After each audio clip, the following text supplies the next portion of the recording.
What's up guys, आज हम देखने वाले हैं पार्ट 3 अनिरुद्ध आचार्य जी महाराज का जो धमाकेदार पॉडकास्ट है उसका पार्ट 3 देखेंगे। अब तक 2 पार्ट में हमने इसको रिएक्ट कर दिया है, तीसरे में कर रहे हैं, फिर इसका जो चौथा पार्ट होगा फाइनल पार्ट होगा, तो करेंगे साथ में एंजॉय। चैनल पर तो प्लीज सब्सक्राइब 1 2 3 गो। इसी से जुड़ा सवाल मैंने लिखा था और सोचिए आप वहीं ले गए मुझे कि आपके सत्संग में, आपकी कथा में जो लोग आते हैं उसमें ज़्यादातर लोगों के पास जब माइक पहुंचता है तो उनका मेन मुद्दा यही होता है और कंप्लेंट होती है, शिकायत होती है, आपसे सुझाव चाहते हैं, सलाह चाहते हैं, आशीर्वाद चाहते हैं कि पति पत्नी है, अक्सर झगड़ा होता है।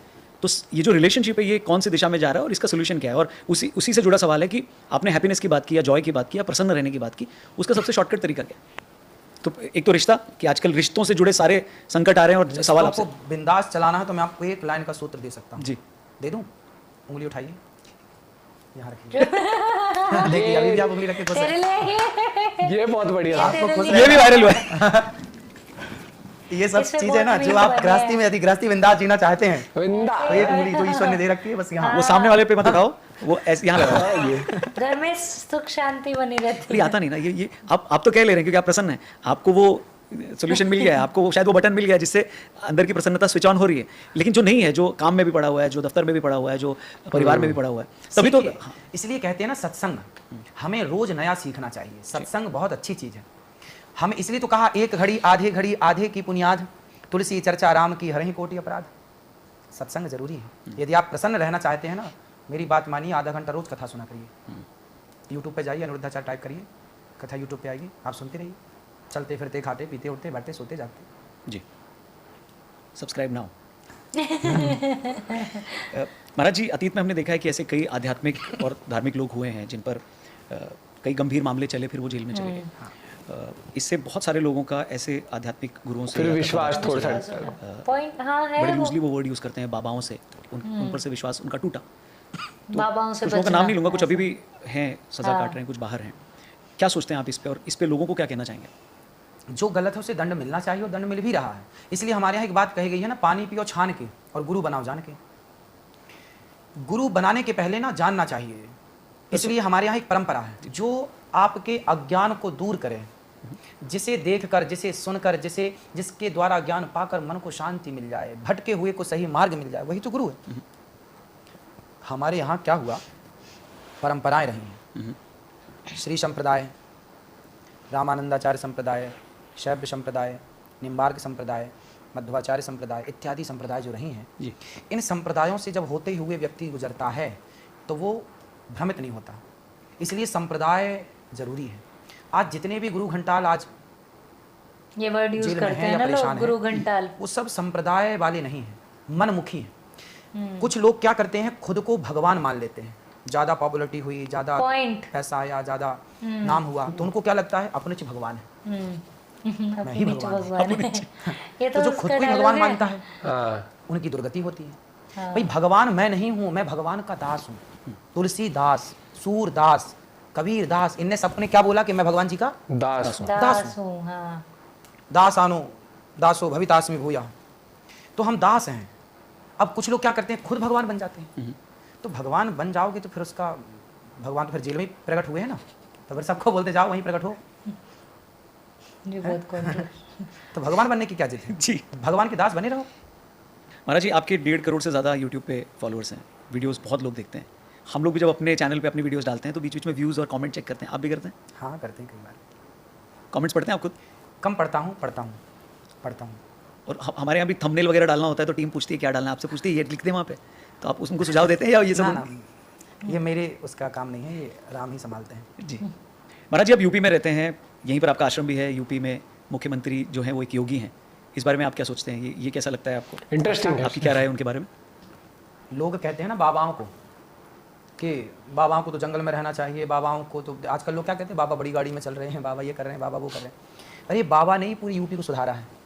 ये तो मैं मानती हूँ, पूरी यूपी को ठिकाने लगाया है, ठीक किया, पूरी व्यवस्था मस्त कर दी, दुरुस्त कर दी। हाँ। बाबाओं को लोग हल्के में ले रहे हैं, कह रहे हैं बाबाओं को जंगल में जाना चाहिए। जंगल बची कहाँ, सब कब्जा कर लिया लोगों ने। तो बाबाओं के हाथ में ना सत्ता होनी चाहिए जी, क्योंकि बाबाओं के पास कोई परिवार नहीं है, केवल राष्ट्र है, तो वो मस्त राष्ट्र की सेवा करेंगे। अब योगी जी कोई पत्नी कोई पुत्र की कहाँ चिंता उन्हें, पत्नी बाला जाएगा तो पत्नी और बच्चे और परिवार की और ताऊ और दादा की चिंता करेगा। योगी जी तो केवल राष्ट्र की सेवा में लगे हैं ना, क्योंकि आगे पीछे कोई है नहीं। ना लेने वाला है ना रोने वाला है। त्यागी को ही सत्ता देनी चाहिए। तो Yogi ji the best leader. ये तो मैं मानती कई लोग हूँ। लेकिन इसमें ये ताना देते हुए कहते हैं कि अगर आपका परिवार नहीं है तो आपको परिवार की समस्या कैसे पता चलेगी? हाँ हाँ, तो उन्होंने तो ठीक की समस्याएं। जब परिवार वाले थे तब कहाँ समझ, तब तो गोली चलती थी। हाँ बहुत सही। परिवार वाले जब थे तब तब तो तो गोलियां चलती हाँ। थी। क्रोनोलॉजी और तो बाबा बुद्धि। जी ने हाँ। सबकी अकल ठिकाने लगा दी, सबकी गुंडागर्दी घुस गई। महाराज जी, अक्सर हमने ये देखा है कि कई राजनीतिक पार्टियां या कुछ राजनेता होते हैं वो संतों से या बाबा लोगों से नज़दीकी बनाते हैं, क्योंकि उनके लिए ये कहा जाता है कि एक वोट बैंक की तरह अगर बाबा जी ने आशीर्वाद दे दिया तो जो बाबा जी के फॉलोअर्स हैं वो उनको वोट दे देंगे या उनके वोटर बन जाएंगे। तो इसको कैसे देखते हैं आप? मैं नेताओं वाले काम नहीं करता, मैं नेताओं के कार्यक्रम नहीं करता, ना के बराबर। कभी कोई भक्त है और आस्था से करा रहा है तो मैं जाता हूँ काम करने, वरना नेताओं का काम नहीं। नेता अपना काम करें, राष्ट्र की सेवा करें, अपने स्तर से काम करें। मैं कथा सुनाने वाला हूँ, अपने धार्मिक अपने काम। देखिए, मैं किसी के पक्ष में नहीं जा सकता, मैं राष्ट्र के पक्ष में हूँ। जो राष्ट्र के लिए अच्छा करेगा, चाहे आप हों, आप अच्छा करेंगे राष्ट्र के लिए तो मैं आपको अच्छा कहूँगा, और आप बुरा करेंगे तो मैं आपको बुरा कहूँगा। मोदी जी अच्छा करेंगे तो मैं मोदी जी को अच्छा कहूँगा, मोदी जी बुरा करेंगे तो मोदी जी को बुरा कहूँगा। ये कहने की क्षमता आपके अंदर तब होगी जब आप राष्ट्र को सर्वोपरि मानेंगे, ना कि नेता को। राष्ट्र को तो मैं राष्ट्र को सर्वोपरि मानता हूँ, किसी नेता को नहीं। जहाँ गलत मैं नेता के साथ नहीं चलता, मैं राष्ट्र के साथ बोलो। चलता हूँ, और मैं राष्ट्र की बात कहने का अधिकारी हूँ, राष्ट्र का पक्ष रखने का अधिकारी हूँ। जो अच्छा करेगा मैं उसके लिए अच्छा कहूँगा, जो बुरा करेगा चाहे वो कोई क्यों ना हो। योगी आदित्यनाथ जी अच्छा कर रहे हैं तो मैं अच्छा कह रहा हूँ, बुरा करेंगे मैं उनको बुरा कहूँगा जी। और ये कहने की ताकत तब होगी जब हम किसी नेता के साथ नहीं होंगे, हम राष्ट्र के साथ होंगे। हम किसी नेता के साथ हो गए तो फिर हमें बस नेताओं, फिर गए। फिर वो गलत हो या सही हो, सदा उसके लिए अच्छा कहना पड़ेगा, वो गलत भी कर रहा हो तो। बिल्कुल। हम तो मोदी जी से भी कहते हैं कि आपके शासन में गौ हत्या बंद होनी चाहिए। और गौ हत्या कौन बंद कर सकता है? मोदी जी कर सकते हैं। जब मोदी जी 2000 का नोट बंद कर सकते हैं तो मोदी जी गौ हत्या भी बंद कर सकते हैं। ठीक है तो मोदी जी से मेरी प्रार्थना है कि वो गौ हत्या भी बंद करें। जी बाकी उनके अच्छे काम के लिए मैं उनका सपोर्ट करता हूँ, जी। पर मैं एक काम और प्रार्थना करूंगा कि आप ही करेंगे गौ हत्या बंद। आने वाले फिर समय पे कौन गौ हत्या बंद करने के लिए बैठा है? आज मोदी जी और योगी जी गौ हत्या बंद नहीं कर पाए तो फिर आने वाले समय में किससे उम्मीद होगी? संक्षेप में अगर यूथ को बताना चाहें कि गाय का क्या महत्व है, क्यों गौ हत्या पे संत इतना बोलते हैं, कथावाचक इतना बोलते हैं, आप क्यों कह रहे हैं इतना, अगर वो समझना चाहे तो क्या समझेगा, क्यों आखिर? देखिए, भगवान श्री कृष्ण आए तो गायों की सेवा की। गायों की सेवा क्यों जरूरी है? आज देखिए, आप तो जानते हैं राजनीति को। जब हमारे देश के प्रधानमंत्री हुआ करते थे लाल बहादुर शास्त्री जी, उस जमाने में लाल बहादुर शास्त्री जी ने कहा था कि एक दिन का उपवास करिए भारत के लोगों को, नारा दिया था। उस समय अमेरिका से गेहूं आती थी, भारत में गेहूं की कमी थी, उस समय लोग भूखे रहते थे, भूखमरी मचती थी, भूख से लोग मर जाते थे इसी भारत में। हमारे यहाँ उपजाऊ नहीं थी क्योंकि सिंचित व्यवस्थाएं नहीं थी, आधुनिक व्यवस्थाएं नहीं थी। तब जब हमारे देश में पृथ्वी माता भरपेट गेहूं और चने और दाल इत्यादि नहीं पानी के अभाव में उगाती थी, उस समय सबके बच्चों की और सबके पूर्वजों की रक्षा गौ माता ने अपने दूध से, अपने घी से की है। आपने सुना होगा पुराने लोग एक गिलास घी पीते थे। जी। क्यों पीते थे? क्योंकि घी पी लेने के बाद भोजन की भरपाई हो गई ना, और भूख भी नहीं लगती। भरपेट भोजन नहीं था ना, पहले भरपेट रोटियां नहीं थी ना। पहले गाय का दूध पी के लोगों ने जीवन बचाया है, अपने प्राण बचाए हैं। गाय साथ में है आपके, आप 2 गिलास 4 गिलास दूध पीजिए, दही पीजिए और बढ़िया घी पीजिए, आपको रोटी की जरूरत ही नहीं पड़ेगी। ना तो शरीर में आप अस्वस्थ होंगे, ना तो कोई कमी होगी, ना कोई बीमारी होगी, ना कोई विटामिन, ना कोई कैल्शियम की कमी होगी। मतलब गावो विश्वस्य मात्रा, गाय को माता क्यों कहा जाता है? क्योंकि उसने तुम्हारा पालन किया। प्रोटीन आप भी 100 है, साल पुराना कैल्शियम इतिहास भी उठा है। के देखिए, भरपेट भोजन नहीं मिलता था पुरखों को तुम्हारे, तब गाय ने सबके पेट भरे हैं। तो जब गाय ने विषम परिस्थिति में आपका साथ दिया, तो आज गाय मर रही है बूचड़ खानों में, तो क्या आज हमें उस गाय के साथ नहीं खड़ा होना चाहिए? हम कृतघ्नि तो ना बने, कृतघ्नि ना बने। गाय का मूत्र बाजार में बिकता है कि नहीं? कुत्ते का क्यों नहीं बिकता? गुणवत्ता गाय के मूत्र में है। जो लोग मजाक उड़ाते थे ना, कह रहे तुम तो गाय का मूत्र पीते हो, उसी गाय का मूत्र तुम्हारी अम्मा पी रही है ना, कैंसर से बचने के लिए। इसलिए गाय का मूत्र बाजार में बिक रहा है, मतलब गाय के मूत्र में दम है, और तो किसी का नहीं बिक रहा है। पंचगव्य होता है, पंचगव्य पीने की परंपरा रही है। आज मैं कह दूं कि गाय का गोबर का रस, गौमूत्र, दूध, दही और घी, इन पांचों को मिलाते हैं तो पंचगव्य बनता है। आप कोई भी यज्ञ करेंगे, भगवान राम यज्ञ करते हैं ना, तो पंचगव्य पी के करते हैं। भगवान कृष्ण यज्ञ करते हैं, पंचगव्य पीकर करते हैं। बिना पंचगव्य पिए आप यज्ञ के अधिकारी नहीं है। आज फैशन के नाम पर मैं आपको बताऊं, मैंने पहले बात दोहराई, फिर से कह दूं, आज फैशन के नाम पे बिल्ली की पोटी लोग खा रहे हैं। कॉफी बनती है बिल्ली की पोटी की, महंगी कॉफी आती है, आप जानते होंगे। सोचिए कि आज का यूथ बिल्ली की पोटी खा रहा, उससे शर्म नहीं है बिल्ली की पोटी खाने में? और जो तुम्हारे ऋषि मुनि कहते आए हैं कि गावो विश्वस्य मात्रा, गाय तुम्हारे बाप दादों को पालती आई है, उस गाय का आज दूध पीने में, उस गाय का पंचगव्य पीने में तुम्हें ला जाती है, उस गाय की सेवा करने में तुम्हें ला जाती है।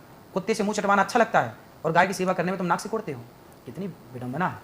मतलब सेवा तो मुझे लगता है हर बेजुबान जानवर की करनी चाहिए। हर भगवान बेजुबान का अवतार काहे जानवर के लिए हुआ? विप्रधेनु, गाय की रक्षा के लिए भगवान का अवतार हुआ, लिखा है स्पष्ट। जी गाय के लिए भगवान आते हैं, गाय को हल्के में ले रहे हैं लोग। गाय साइंटिफिक प्रूफ हो चुका है कि गाय में हाथ आप फेरते हैं ना, गाय के पास बैठते हैं ना, मन को शांति मिलती है, बढ़ा हुआ ब्लड प्रेशर नॉर्मल होता है। गाय की सेवा का मजाक सोचिए भारत के लोग उड़ा रहे हैं। जिस भारत में ऐसा कोई, जितने लोग हंस रहे हैं गाय पे, इन सबके बाप दादे 3 पीढ़ी पहले चले जाओ, 2 पीढ़ी पहले चले जाओ, सबके घर में 10-10 गैया थी। ऐसा कोई नहीं है यहाँ पे जितने बैठे हैं, आप भी यहाँ तक, आपके घर में भी 10 गैया 20 गैया रही होगी तीसरी पीढ़ी पहले। बिल्कुल बिल्कुल। उस सबने गाय का दूध पिया, सबने अपने प्राणों को गाय के दूध से बचाए, और आज वो उन्हीं की पीढ़ी, तुम्हारे बाप दादी जो बचाए प्राण, आज तुम हंस रहे हो गाय पे, गाय के मूत्र पे, गाय के गोबर पे। मैंने बोल दिया कि गाय को गेहूं खवाइए, और गेहूं खवा के जब वो गाय के गोबर से वापस आए तो उसे धुल करके, उसे पीस करके, साफ करके, उसकी रोटी बना के भोग लगा के आप किसी ऐसी स्त्री को खिलाइए, ऐसे पुरुष को खिलाइए जिसके संतान ना हो रही हो, तो गौ माता की कृपा से उसे संतान होने की संभावना हो सकती है। आपने 100 डॉक्टर को तो दिखा लिया, नहीं हुआ ना, तो एक बार ये ट्राई कर लेने में क्या बुराई है। लोग हंसने, अरे अनिरुद्धाचार्य कह रहे हैं गाय का गोबर खाओ। अरे गोबर खाने का थोड़ी बोल रहे हैं, गोबर से निकला। जब गाय को गेहूं खिलाएंगे ना आप, तो वो साबुत बाहर आएगा। जौ खिलाइए ना, तो जौ बाहर आएगा वो गोबर से। गाय एक सामान्य नहीं है ना, समझो आप। गाय के अंदर जो प्रोसेस हुआ उतनी देर में, जब तक गाय के पेट में वो रहा, तो वो दाना एनर्जी से भर गया। साइंस की भाषा में अपनी भाषा हो सकती है, बातें हो सकती हैं, एनर्जी से भर गया। उस गेहूं को जब आप रोटी बनाकर खाएंगे धुल करके, तो उसमें ऐसी चीजें होंगी एडवांस जो आपके शुक्राणुओं को स्ट्रॉन्ग करने में कामयाब होंगे, उससे संतान होने की संभावना है। और 100 डॉक्टरों को तो दिखा लिया ना आपने, तो आखिरी में ये ट्राई करने में नुकसान क्या है? जब बिल्ली की पट्टी खा रहे हो तो ये खाने में क्या दिक्कत है? और ये तो तुम्हारी ऋषि मुनि, आपने रघुवंशम पढ़ी होगी, कवि कालिदास का नाम सुना होगा। कालिदास जी ने एक शास्त्र लिखा, रघुवंशम महाकाव्य काव्य लिखा रघुवंशम। उसमें एक दिलीप की कथा है, भगवान राम के पूर्वज हैं दिलीप। दिलीप की कोई संतान नहीं हो रही थी, तब वशिष्ठ जी से कहा कि मेरी संतान नहीं है, क्या करूं? बोले गौ माता की सेवा करो, तुम पे गौ माता की दृष्टि नहीं है इसलिए संतान नहीं हो रही है, जाओ। राजा दिलीप ने नंदिनी नाम की गाय की सेवा करी, और उनकी सेवा के बल से उन्हें पुत्र प्राप्त हुआ, जिनका नाम रघु पड़ा, जिनके नाम से रघुवंश चला। रघुकुल रीत सदा चली आई, प्राण जाए पर वचन न जाए। वो रघुवंश रघु के नाम से पड़ा, और रघु के पिता दिलीप ने गाय की सेवा करके पुत्र पाया। तो गाय की सेवा करके यदि राम का वंश चला, तो गाय की सेवा करके आपका भी वंश चल सकता है। हमने ये बात कही तो इसमें लोगों ने मजाक उड़ाया, अरे देखो, वाह, हमने कौन सी बुरी बात कही? उस गाय का एहसान क्यों भूल रहे हैं? मैं तो नहीं भूलता, मुझे तो आप एक गिलास पानी पिलाएंगे तो सदा मैं आपका ऋणी रहूंगा। ये संस्कार है हमारे।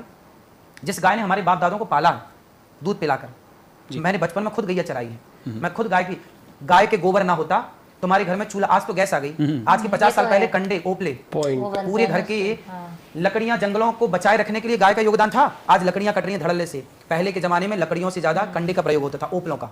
हर घर में रोटी बनती थी, चूल्हा जलता था, देसी चूल्हा, गैस वाला नहीं, बिल्कुल। उसमें ओपले लगाए जाते थे, कंडे। जी। आप बताइए, वो गाय के गोबर ने आखिर जंगलों को सुरक्षित किया कि नहीं? है योगदान। लेकिन उस गाय का मजाक उड़ाया जाता है, उस गाय के बारे में बोला जाए तो मजाक उड़ाया जाता है। और मजाक उड़ाने वाले कौन है? वो जो बाप के टुकड़ों पर पल रहे हैं, जो कुछ करते धरते हैं नहीं, वो युवा पीढ़ी। जी, पॉडकास्ट इस सवाल का आपने सबसे लंबा जवाब दिया है। बहुत दिल के करीब आपके। गाय हमारे हृदय में रहती है ना। गाय हमारा, देखिए, सनातन गाय है तो भारत है, गाय है तो सनातन है। ये युवा समझ कर, गाय को ना समझने वाला मूर्ख है। गाय को क्यों नहीं समझोगे? गाय पे बड़े बड़े वैज्ञानिक रिसर्च कर रहे हैं, यूं ही थोड़ी बाजार में मूत्र।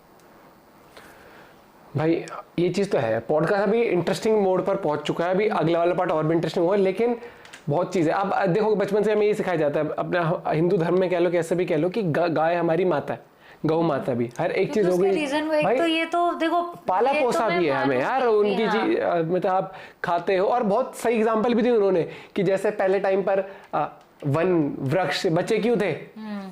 गैस नहीं होती थी, लेकिन उपलों से वो खाना बनाते। कोरिलेट अगर आप करते हो, तो अगर आप डीप जाते हो तो भाई बहुत सारी चीजें जो आपको समझ आएंगी, आप रिलेट कर। मैं बोलूंगी जो ये था ना कि गौ हत्या, इसको अगर मैं ओवरऑल वो करूँ तो एनिमल क्रूएल्टी, जो अगर देखोगे कि अब बहुत ही एक्सट्रीम लेवल पे बढ़ रही है, समझ रहे हैं, बहुत ही ज्यादा। उसको मतलब कंट्रोल तो करना चाहिए कुछ तो उसके लिए करना हो जाए ना, कि 50 रुपए 60 रुपए कुछ ऐसे, ये कोई फाइन से कुछ नहीं होता है, आपको लॉ पास करना है। सेवा तो मैं बोलती हूँ कि जो भी बेजुबान है ना, देखो अगर नॉर्मल से देखो, गाय आपके गेट पे आ रही है, वो भी रोटी मांगने आ रही है, कुत्ता आपके गेट पे आ रहा है, वो भी रोटी मांगने है। ऐसा नहीं है कि सिर्फ गाय रोटी मांगने है, कुत्ता आपकी प्रॉपर्टी मांगने आ रहा है, या वो कह रहा है मुझे सोने के भी, दोनों, क्योंकि वो बोल के अपना वो नहीं बता सकते। और आपको ये भी समझना पड़ेगा, जैसे गाय की हम सेवा करते हैं, अगर हम जाके गौशाला में भी कर रहे हैं, वो भी पुण्य है, लेकिन वो किसी को दिखाने के लिए मत करो, हाँ। या किसी ने बता दिया बस इसलिए मत करो, दिल से करो कि आपको ये समझना पड़ेगा अब जैसे हमारा है कि एक रोटी, जैसे वो बीच में इतना वो नहीं था, अब जैसे हम की एक रोटी मैं निकालती ही हूँ, छोटी छोटी ठीक है? चीज होती है। हाँ। जैसे आपके बाहर अगर डॉग आया, वो भी भाई देखो डॉग घूम रहा है, ऐसा तो है नहीं कि डॉग की लाइफ भी लंबी होती है। एग्जाम्पल, कितने ही आपके इलाके में शेर तो घूमेगा नहीं, लेपर्ड तो घूमेगा नहीं, डॉग घूम रहा है, और डॉग डिपेंडेंट है खाने के ऊपर ही जीने के लिए, उसको भी अगर खाना चाहिए तो कहाँ से लेगा? गाय को आप देखोगे, गाय डोर टू डोर भी जाती है, गाय को पता है कि रोटी मिलेगी या कुछ खाने को मिलेगा, इंसानों से ही मिल सकता है, क्योंकि वो भी खुद गाय नहीं बना सकती। तो है कि बेजुबान आप ऐसा कोशिश भी नहीं करो। है कि हाँ, लेकिन जितना हो सके ना, जहाँ कोई दिखे, ठीक है, या अगर, और सबसे बड़ा मुझे लगता है जैसे हम कि इंसानियत अगर के नाम पे हम आपके लोगों की भी गेट पे मदद आ रहा है करते ना, हैं, अगर सब लोग। गेट पे आ रहा है बिल्कुल कि हाँ भाई है, वहां से तो कोई भूखा है, मैं नहीं कह रही कि बहुत कुछ करो, ये दो वो दो, नहीं, गाय को तो आप चारा भी, जैसे अगर कुछ घर में साग कुछ इस तरह का है, खिला चारा भी सकते दे सकते हो, रोटी डाल दो, ठीक है। और हाँ, एक जो मुझे सबसे ज्यादा वो लगता है ना, ये मुझे थोड़ा सा लगता है कि जैसे तूने कभी देखा होगा जब रोटियां इकट्ठी हो जाती हैं वैसी सी, वो मैं कभी ना मैं वो डॉग को नहीं, डालती वो हूँ, मैं मत हल्का सा दिया चूरा करके, हाँ बर्ड्स वगैरह खा लेते हैं, ऐसा चूरा करके वो मैं ऐसे डलवा देती हूँ कि चल वो तो थोड़ा, ये चींटी खा लेती और है एक चुप से। एक्सपायरी चीज मत डाला करो, मत डाला करो, क्योंकि कोशिश करो। अगर नॉर्मल देखो बिल्कुल तुम, नहीं। अगर अपने बच्चे को वो नहीं दे सकते हो, समझ रहे हो, कोई भी, चाहे वो ब्रेड एक्सपायर हो कुछ भी, तो उन्हें भी आप ऐसे, ये चीजें ऐसी होती हैं, चूरा कर दो, डाल दो, चींटी ले जाती है, चींटी को इन चीजों से बर्ड हो गई, उन्हें इतना वो नहीं होता है इफेक्ट इन चीजों से। मिलते हैं नेक्स्ट पार्ट से जल्दी, बाय बाय, टेक केयर।